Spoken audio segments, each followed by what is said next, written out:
In this video, I'm going to show you how you can combine sheets of data that follows the same format from the same file using Power Query in Power BI. I'm going to show you how to combine these sheets with different columns and also do it dynamically so that new sheets can be added, but the transform will still work.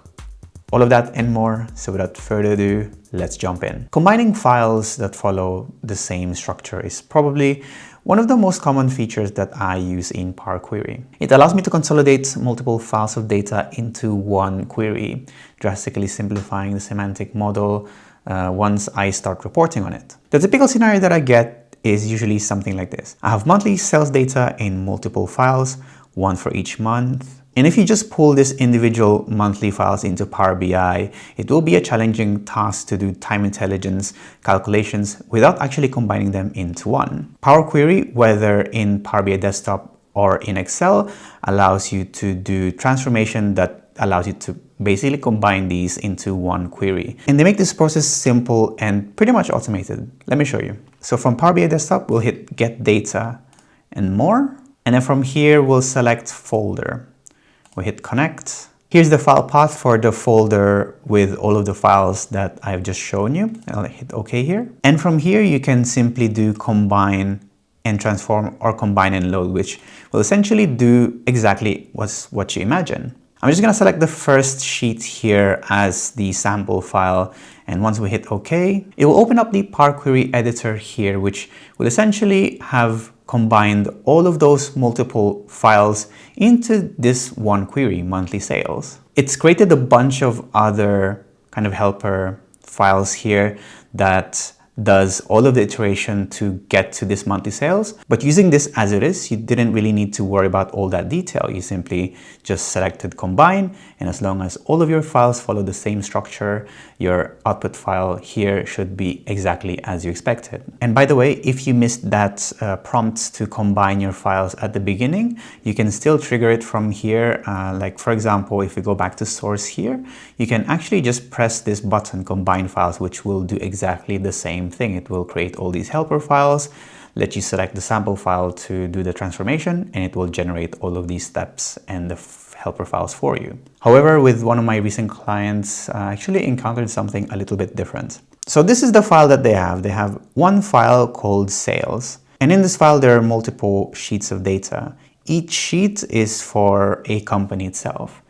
And for each of these companies, they have a list of all the different sales for the different categories of products that they sell, one column for each day of that month. So I thought, great, let me just use the same functionality that I just showed you just now. I just simply do the combination. So from the Power Query editor, we'll go to Get Data from Excel Workbook this time. And from here, you can see that we don't have the same options as before, but okay, for now, let's just pick one of these sheets. Let's pick Barbican, for example. And Power Query's already created a bunch of steps here for us, but we're gonna actually delete all of these. So we're gonna go to the step navigation, delete until the end, and we'll just keep it at the source.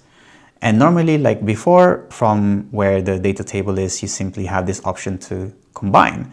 But here in this case, we don't actually have that option. We have something called expand instead of combine. So we don't actually have that simplified way to do the combination like we do with combining files. But also there's another problem with our setup. Even if we can do the combine files method here with the sheets, we still have another problem to resolve. The column headers for each of the files are dynamic, which means that it represents the dates. So they're not always the same across all the different sheets. So we need to find a way to transform all of these the same way across all of these other companies. And we're going to do exactly that in this video. Now, here's the trick. The combine files method creates us these helper files automatically.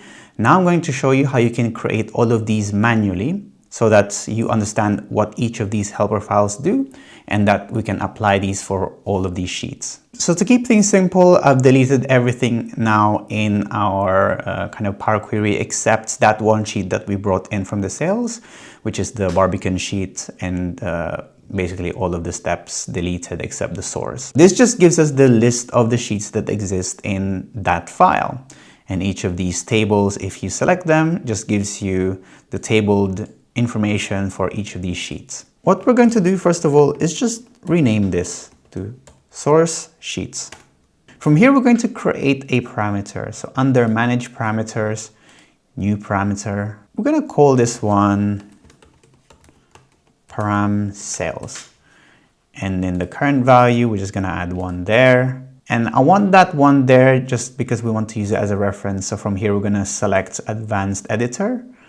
And just before the meta where one is, we're going to replace this with a reference to the data column that exists in our source sheets.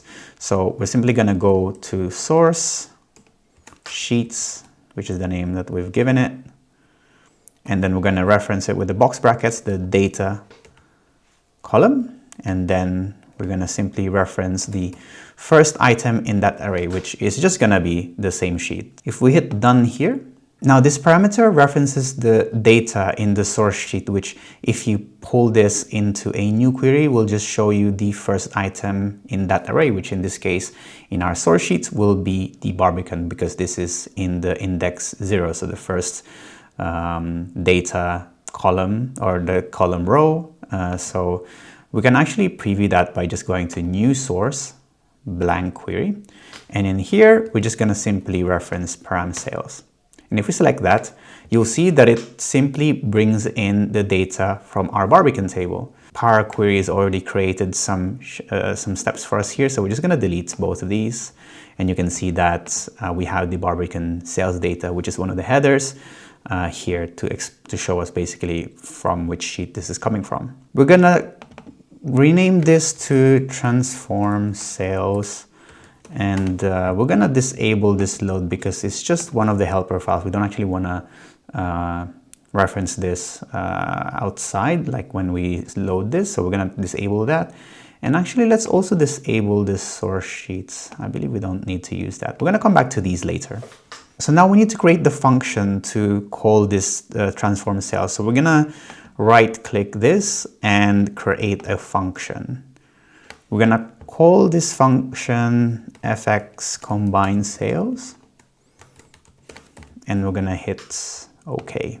Now what it's going to do is automatically create a folder that groups all of these items into one, and that's simply because they're all related to each other and just makes it easier to organize them. Now we can go back to transform sales, because this query is actually the one responsible for transforming all of the sheets that we will be calling with the function. So it is important that all the transformations that we apply here will be applicable to all the other sheets. So for example, if you have any references to columns that don't exist on the other sheets, it will cause some errors. So you might have some missing columns or some unexpected errors. So it's really important that all of the transformation steps here will be applicable to all of the sheets that you have in your file. So we use the Barbican as our sample file here, and already from here we know that we have to do a couple of steps from this to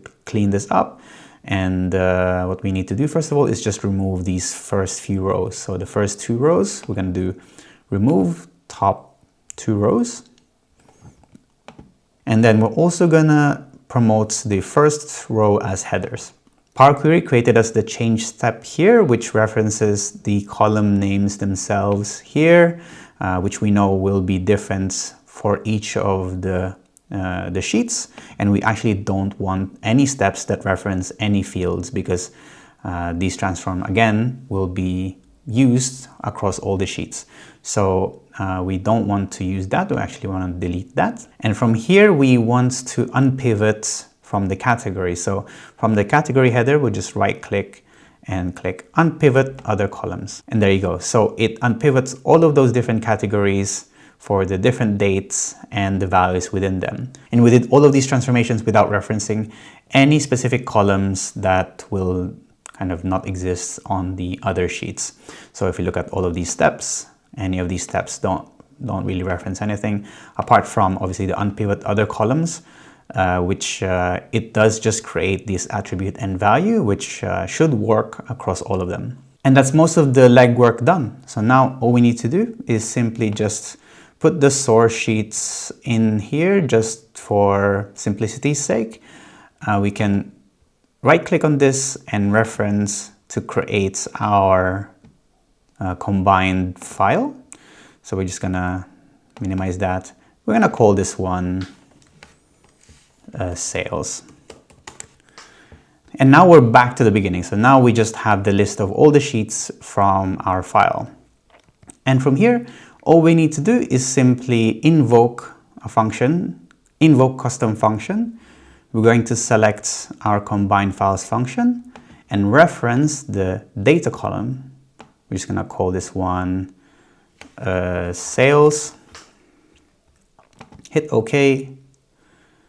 And now that they are tables, we should be able to now expand the category, attribute, and value. So we're just gonna deselect original column here.